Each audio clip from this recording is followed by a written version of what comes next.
Hey Oshie fans, Allison Gappa here with Pat Jones, and this is a part of our Memorable Moments Summer Series, and we're going to talk about the season opener for you guys in 1985 when you played the preseason #1 Washington, but this game is really interesting because of what happened in 1984. Yeah, the tail end of 1984, Allison, set the stage for this ball game. We beat a ranked South Carolina team in the Gator Bowl. We end up being 5th and 7th in that time it was AP UPI. Don James' Washington club in '84 goes to the Orange Bowl and beats OU, upsets OU, which in turn lets BYU win the national title. You know, so in essence, and OU had beaten us in a close ball game in Norman prior to that, which again sent us to the Gator Bowl, sent OU to the Orange Bowl. But this game here, we had actually played Washington here in 1980 and lost a close ball game when a young man named Jim Traber fumbled the ball down here. Anyway, that's a different story. But this ball game was, it wasn't totally the coming out party for Thurman Thomas, but it was because Thurman had been the MVP in the Gator Bowl the year before. And people knew about him, but this was a nationally televised game on TBS. And this was, I won't say coming out party, but this was when Thurman really got in the national consciousness in the '85 season. He ended up being a first-team All-American this year. In all honesty, had he not gotten his knee hurt in '86, he might have won the Heisman Trophy in '87. He still was an All-American in '87, but again, with the knee injury, backed him up a little bit. But again, Thomas goes wild in this ball game, and there were some reasons for that. Another thing in '84, you guys knock off Arizona State, which was #1, and here you are playing the preseason Sports Illustrated named #1 Washington, heading out to the West again. Well, the year before, which was my first game as a head coach, we go out to Arizona State and we beat them 45-3. You know, we slaughtered them. But this ball game here, you know, Don James had them going pretty good. Again, coming like we talked about, coming off that game they beat OU. We go into this and we got the sophomore quarterback Ronnie Williams. This was his first start. Had a rifle arm. We had most of the offensive linemen back. Bobby Riley, Hartley Dykes. Hartley was a freshman in this ball game. They get out ahead. I remember this because of that turnover. They get out ahead of us. Place goes bonkers. Well, you know, we're pretty good in the offensive line anyway, and we know how good Thurman is. We know how good we are at fullback. Now, Ronnie, we were actually throwing the ball around a little bit. Ronnie's going to get hurt in a while. I thought it was a little bit earlier. Now it's Bobby Riley from Stroud, who was really a good football player. And again, now here's our man Thurman Thomas. You watch this stuff, Allison, and you realize why later on why he's in the NFL Hall of Fame. I mean, this was not. Again, he had lit up a real good South Carolina defense in that Gator Bowl in '84. Washington was not quite as good as they had been the year before. They had a bunch of guys back, and Thurman just gnawed them up. We're going to see here in a minute, and I'm going to see when it happens, but see, now it's tied at 7. Once we got it tied at 7, I knew that they couldn't really stop us.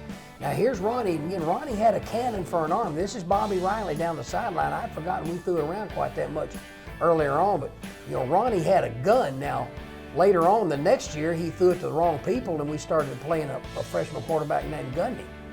But Ronnie had a lot of ability, and something really interesting is going to happen here in a little while. But you can see Thurman Thomas, and when people, because of what Sanders did later on, sometimes Thurman's skill level gets lost in the shuffle a little bit. And, you know, again, looking forward or backwards, however you want to say it, there's a reason that Thomas and Sanders were the only college backs that overlapped that ended up in Canton. I mean, they're both great players.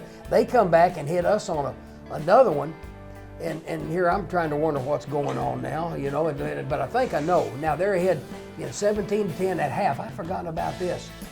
Okay, they're going to come back out now. Here we're pretty good. See, this is Leslie O'Neal. There's 99. They couldn't handle him. The deflection comes off of there. Mike Hudson, who was really a good player. Hudson, Mark Moore, these guys in the second. We're going to fire the safety up at the top. Lewis Campbell is our defensive coordinator, and that was his first ball game with us, come from Alabama. There's our man Mike Hudson. We've tied it at 17. I thought we'd gotten ahead a little bit earlier in this. This is it right here, I think. They hit Ronnie Williams up underneath the face mask. He breaks his jaw. Okay, and you know, our backup quarterback, Rusty Rankin, who is now, by the way, the superintendent of schools in Benita. Rusty was, let me, the interesting way to say this, I didn't trust Rusty to throw the ball a whole lot because they couldn't get this guy down. Now they get Thurman over in the bench area. I can't remember this, and I thought roughed him up a little bit and got on the officials a bit on this, and they messed with the wrong guy here, obviously, when they did that to him. I told Larry Coker, our coordinator, our play caller, I said, Larry, just pound it. Let's don't let Rankin throw the ball. We're going to beat these. They can't score on us, I don't think. And they can't stop Thurman. And we're getting better as the game's going on. This was the only pass we threw, if I remember correctly, in the second half. Coker called, and Houston Nutt was on the sideline and telling me, I wasn't wearing headphones. Larry says, can we throw a halfback pass? I said, yeah, just tell Thurman if it's not there to run the ball. Well, they turned Riley completely loose. So now Thurman throws a halfback pass on this thing, and it's a gimme and it's a touchdown. Quite honestly, I trusted Thurman Thomas more throwing the ball than we did the quarterback at the time. I still tease Rankin about it from going forward. Now we're ahead 24-17. We've got all the momentum in this ball game. We're teeing off on them pretty good. You can see we got guys around him, cranks it and throws it, and here's Mark Moore, runs this interception back, which really clinched the thing. Mark was an All-American. Is probably as fierce a hitter that's ever been around here. Maybe as fierce a hitter that was ever in the Big Eight, but makes a great break, makes a good play, and the rest of this is once we get on top of them this much, it's all over with. We knew it and they did too. So now it's 31-17 fourth quarter, and like I say, we're after them. They got to throw. We're teeing off on them. We got pretty good pass rushers. You can see all this. Boy, nice play right there on the deflection. Mark Moore gets his second interception. Mark could play either safety or corner. We were playing him at safety back in there. Not just great knocked out speed, Allison, but plenty fast enough to really be a good player and would knock people into next year. I mean, really, really, really good player. So this thing now, pump the ball to 34 and just say, okay, guys, y'all are, well, he ends up with 250 yards, whatever it was, 229 at this point. See, he's got 229. The entire Washington team's got 91. Now we fall on the ball and the game's over with. I remember in the post game, I remember a little bit, Allison, that was Don James, good man, really good football coach. He's not with us any longer, but the heck of a guy. I remember in the post game, kind of setting the stage really media-wise that this was a Heisman-type performance. We knew it, and we were really setting the stage for Thurman going forward here.